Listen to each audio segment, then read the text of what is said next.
Men's soccer suffers a heartbreaking double overtime loss to Penn, and Jacob Smolinski now has to resign as anchor. Hello, I'm Anna Gomez. And field hockey has mixed results around Philadelphia from this past week's games. You're watching LaSalle TV's home for Explorer Athletics, SportsLine.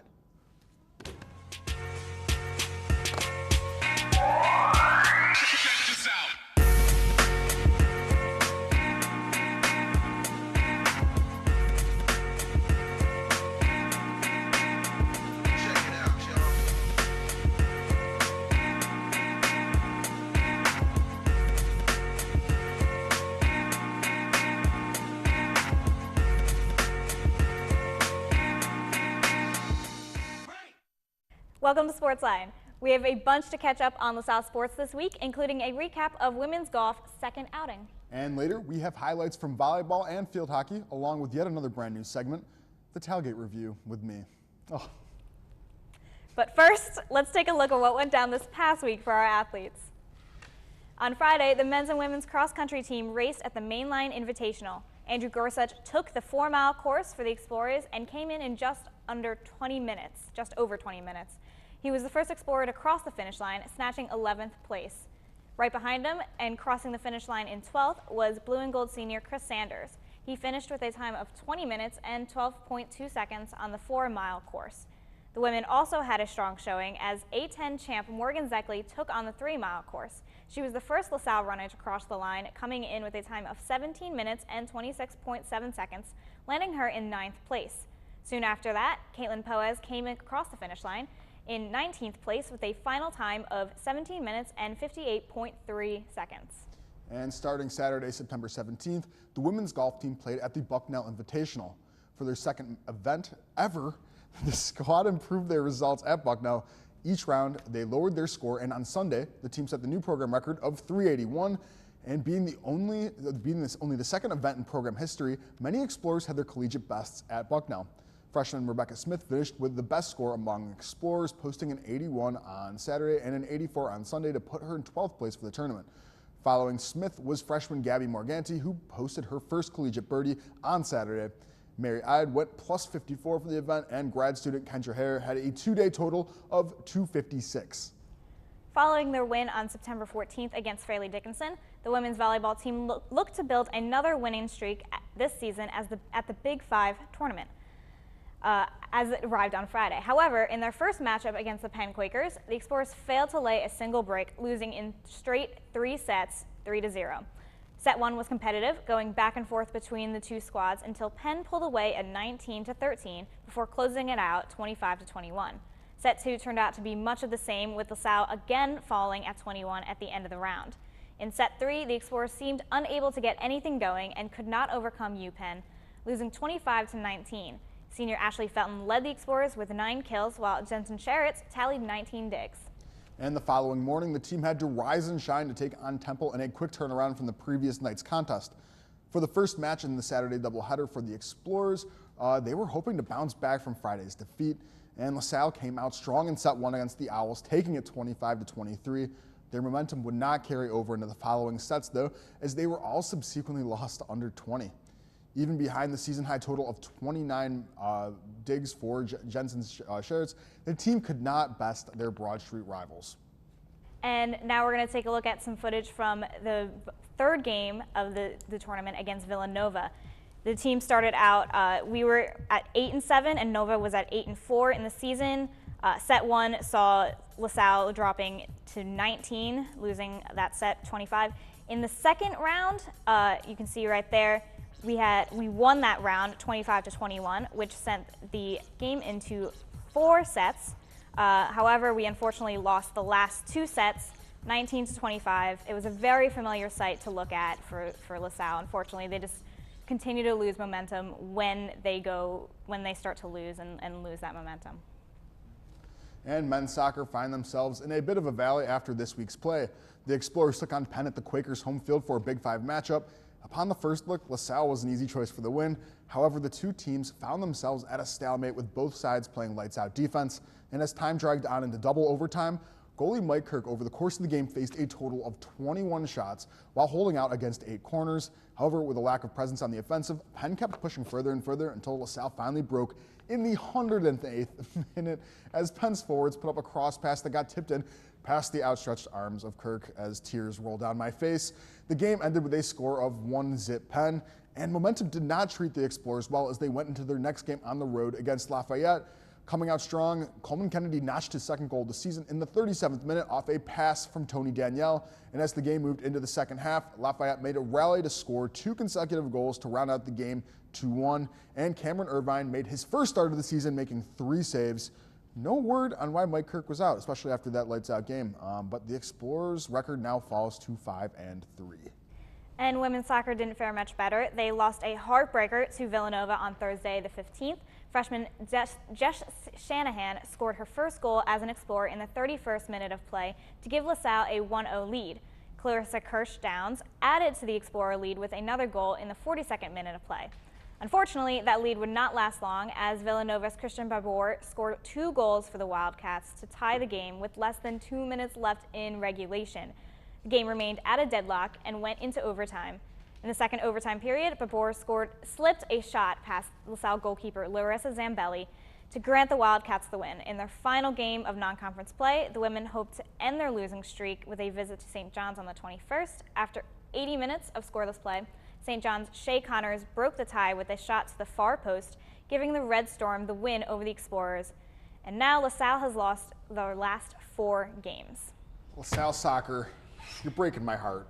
Oh my gosh, it's so hard to watch when especially men's soccer has such a great start to the season, and to see them really start to slip a little bit is really, it's tough to watch. Yeah, the thing that's really confusing me is with, like if you're gonna take 21 shots, 11 of those be on net, and I mean, I guess at some point, like against like after they lost against Penn, which should have been a blowout, like Penn is something like only had 1 win on the season and had been playing against all the same teams.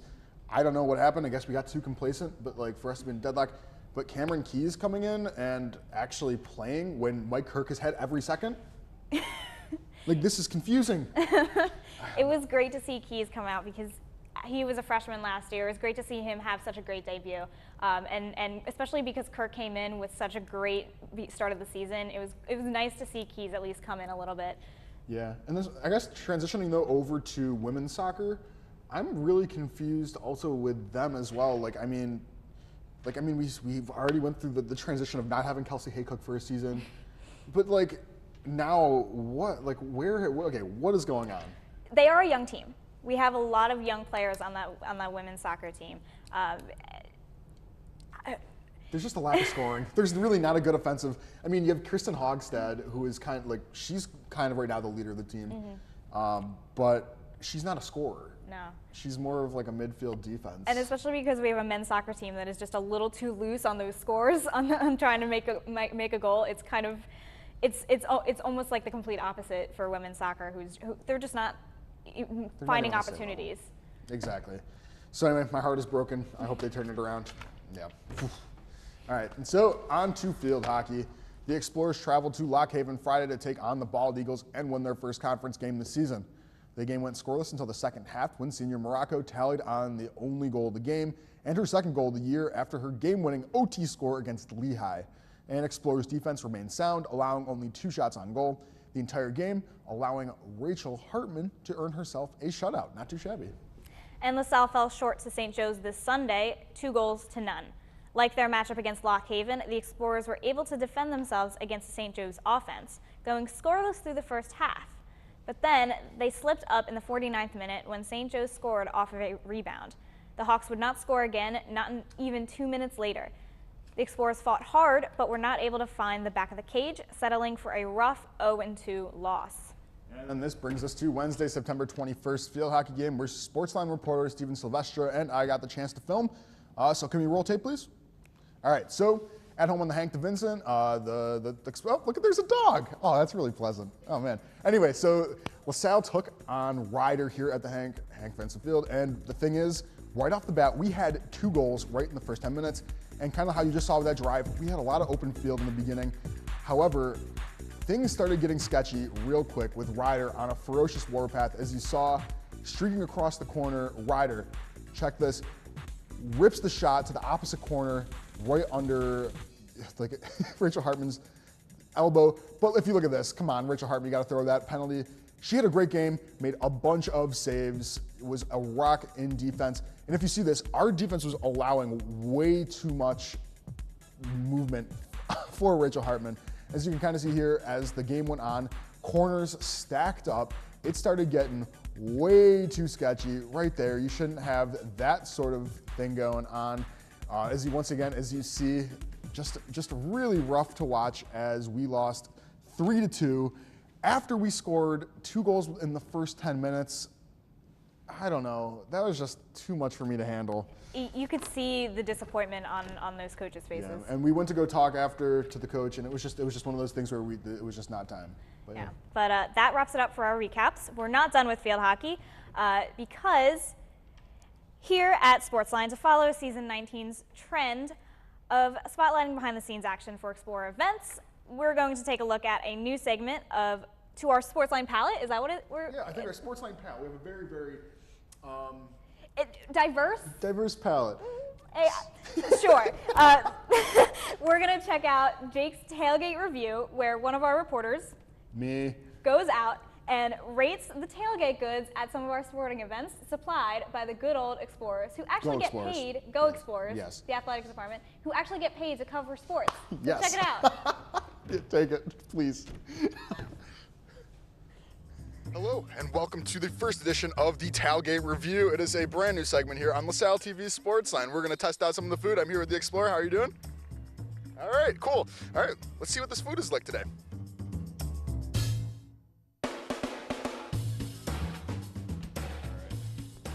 This is going to be the first bite.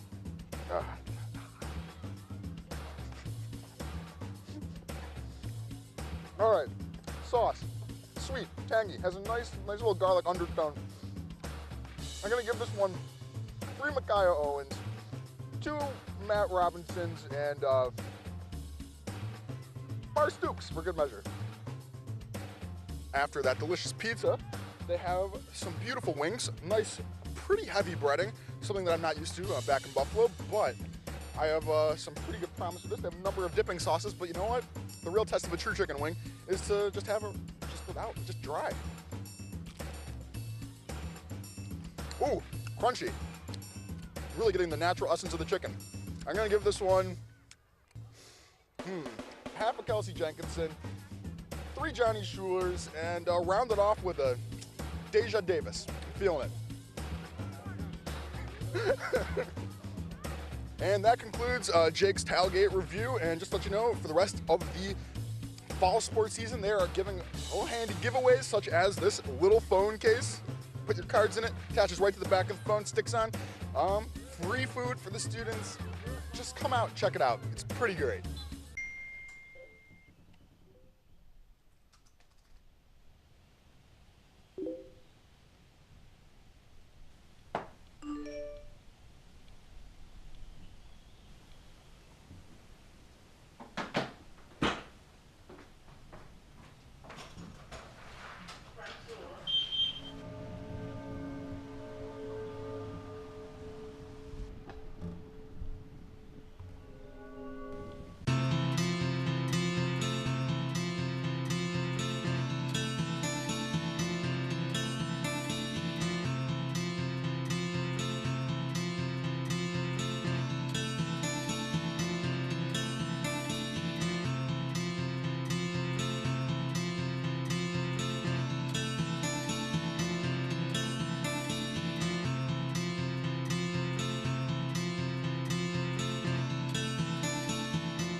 Welcome back, and you know what? The food was actually pretty delicious over there at the tailgate, so make sure you follow the Go Explorers Instagram page for the updates on their special events, constantly updated all the time. But anyways, Anna, the big headlines for the week?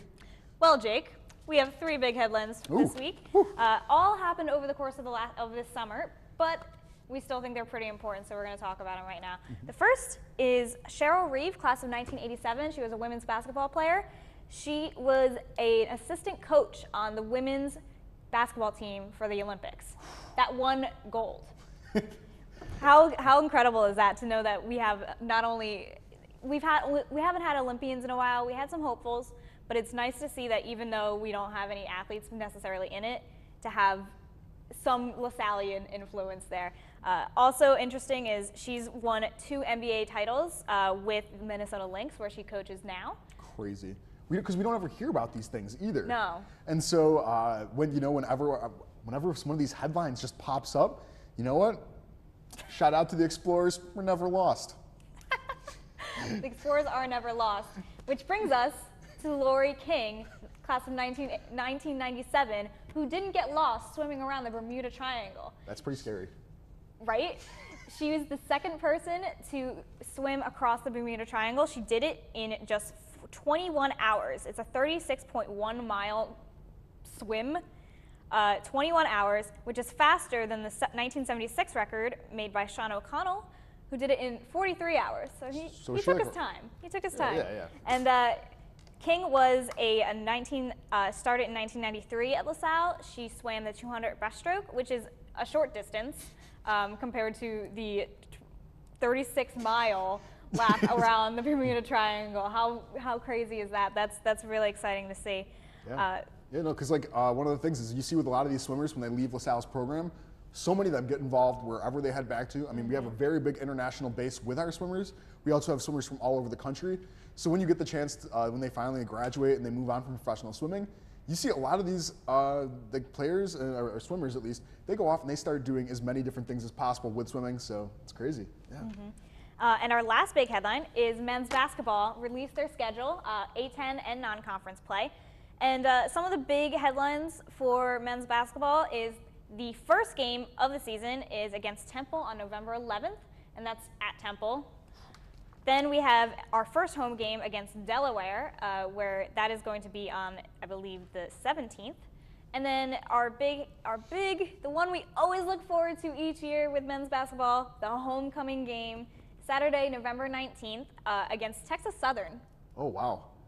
I know nothing about Texas Southern. I am not prepared to talk about Texas Southern and preview anything about this homecoming game. Well, all I know is that I feel like Giannini, after last year, I think we're going to be really trying to flex and see if we can get some ranked games going on. No idea if Texas Southern is ranked, but who knows?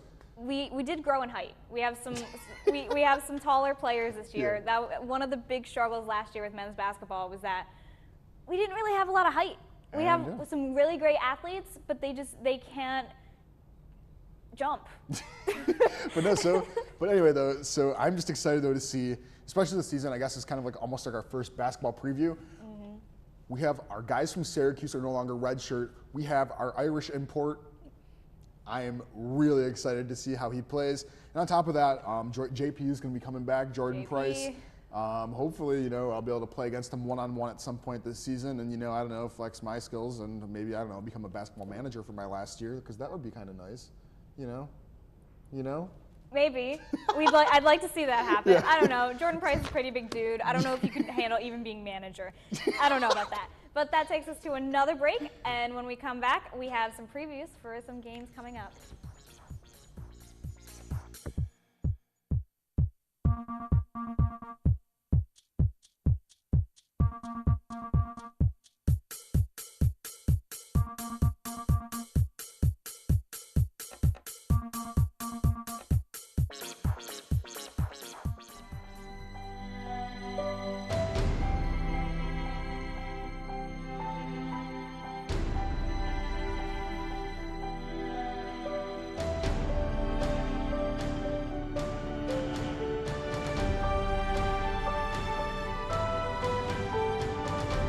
Is learning how to code or make video games and websites. Not only can you post videos online, you can make your own.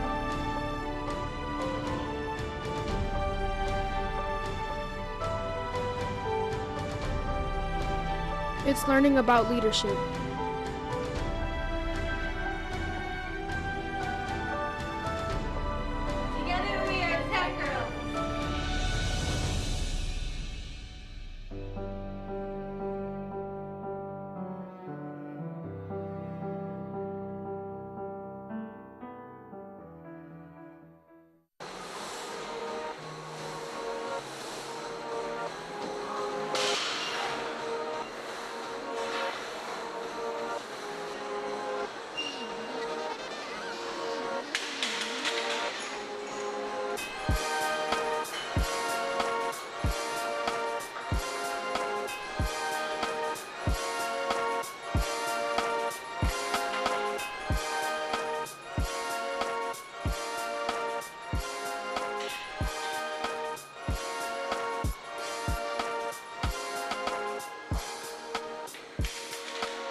welcome back, Jake.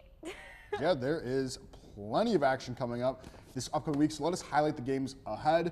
First, we'd like to start with a correction, and instead of this past weekend, water polo has 4 games against a number of teams at the Salem Invitational International Tournament out in West Virginia starting on September 24th. They are playing against teams such as Mercyhurst, Salem International, and a team we're going to highlight now, Monmouth. So for the Monmouth game coming up, I'm a little nervous. You know, we took on Villanova and we cleaned up, had 23 goals against their 12. But that's like really the only real taste I feel that we've gotten so far. Okay. In Monmouth, they have an All-American that is returning on their offense. And let's just think about that for a second. If you are on a water polo team that has an All-American, I'm gonna think that maybe that you might actually be a pretty good team and you're not just slumming it out in, like, I don't know, the B leagues. But the other big scary thing is Monmouth has nearly all of their offense from last season is returning. So comparatively, we've had what? Like 4 weeks where we're playing against each other? Of mostly freshmen. So I'm a little nervous. You know, we got a couple of leaders on the guys on the team. Rob from swimming, don't know his last name, but I know he's at least somewhat older and decided to do swimming and water polo, but we'll see what happens with that. But I'm a little nervous for this, but I have, at the same time, comparing like how we actually did against Villanova, there is a good chance that, you know what, these guys are a young team that really wants to do something important. And so why not do it at the Salem International, you know? Yeah, well, there's 4 games within 2 days, so that's going to be a culture shock, I think, for this young team. Definitely. So men's soccer is also active on the 24th, taking on UMBC and McCarthy at 7 o'clock for a classic night game. UMBC is right now at 3-1-3 with our team, our squad, at 5-3. Those past 3 games happening in the last few games. Yeah, and the thing is, we have not had anywhere near the same schedule as UMBC, and there is not a good way to gauge this. I mean, they took on George Washington, who's always a tough team, and we didn't necessarily see, we haven't seen George Washington yet. I don't think we're seeing this season, but that's somebody that normally we can gauge what other teams are at. And honestly, we're just lacking an offensive presence right now. Like, I just realized this in the past 3 games.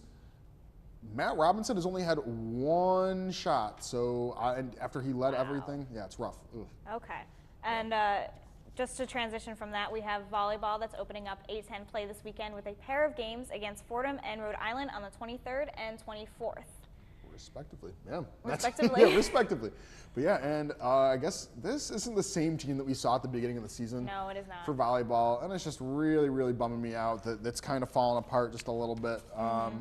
I just want to know about their mental state, but yeah. You know what? I think we're gonna see. I'm positive. Your pick for this week, volleyball is gonna win. Yes. And that just about wraps up everything for the Explorers that we have this week.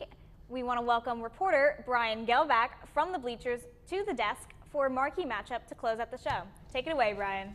Wow, gee, thanks. I'm Brian Gelbach with this week's edition of Marquee Matchup. The big game of the week to look forward to is the field hockey game versus Davidson on Sunday, September 25th. The Explorers will take on their A10 rivals 12 p.m. at McCarthy Stadium. The blue and gold have home field advantage, so it looks like it will be an interesting game. So far, LaSalle is 3-5 on the season. This is only the 3rd home game of the year for LaSalle, and so far they are 1-1 at home. This is also the only 3rd A10 matchup of the season for the Explorers. The blue and gold are 1-1 against conference teams after losing to Lock Haven and beating St. Joe's last week. The teams will play at home against Davidson, which they can use to their advantage since the Wildcats are 0-2 in away games. Davidson is 1-6 so far this season and 1-0 against A10 teams. Currently, the Wildcats are on a 4-game losing streak. Hopefully, the Explorers will be able to extend the Wildcats' losing streaks to 5 on Sunday. 2 key players to look out for in the game are seniors Rachel Hartman and Devin Morocco. Hartman is having a phenomenal season, ranking 8th in the NCAA saves per game. The goalie is averaging 7.43 saves per game. She also leads the A10 in saves with 52 so far this season. Hartman made 12 saves alone in Wednesday's loss to Ryder. Another player to watch this weekend is Devin Morocco. The senior has 2 goals and she is in the A10 in the game-winning goals. Morocco also has 2 assists for the season, one of which she earned Wednesday against Ryder. One major key to Sunday's game is to be aggressive. Though Davidson is in the midst of a losing streak, LaSalle should not take them for granted. The Explorers need to assert themselves on the field in order to beat their A10 rivals. Another key to success is to score first and hold on to the lead. The field hockey team has been successful in scoring first in games, but continuously gives up leads. On Wednesday against Ryder, the Explorers scored 2 goals to start the game, but they gave up 3 and ultimately lost. LaSalle needs to find a way to score early and maintain their lead against the Wildcats. This season has had many ups and downs for the blue and gold, but if the Explorers can execute these keys to the game, then they should be able to come up with a conference win against Davidson. For SportsLine, I'm Brian Gelbach. Thank you, Brian. That was smooth. You can't see him, but he's sitting right next to us. He's So right that here. just about wraps it up for us this week. If you can't make it out to see the marquee matchup, be sure to tune in next week for our coverage. Keep up with this weekend's other sporting events by visiting goexplorers.com or check out this week's edition of the Collegian. Also, check us out on Facebook at facebook.com/LaSalle TV. We welcome you to send us your thoughts and suggestions about the show there. For Brian, Steven, and our SportsLine team, I'm Anna Gomez. And I'm Jake Smolinski. Thanks for joining, and we will see you at the game.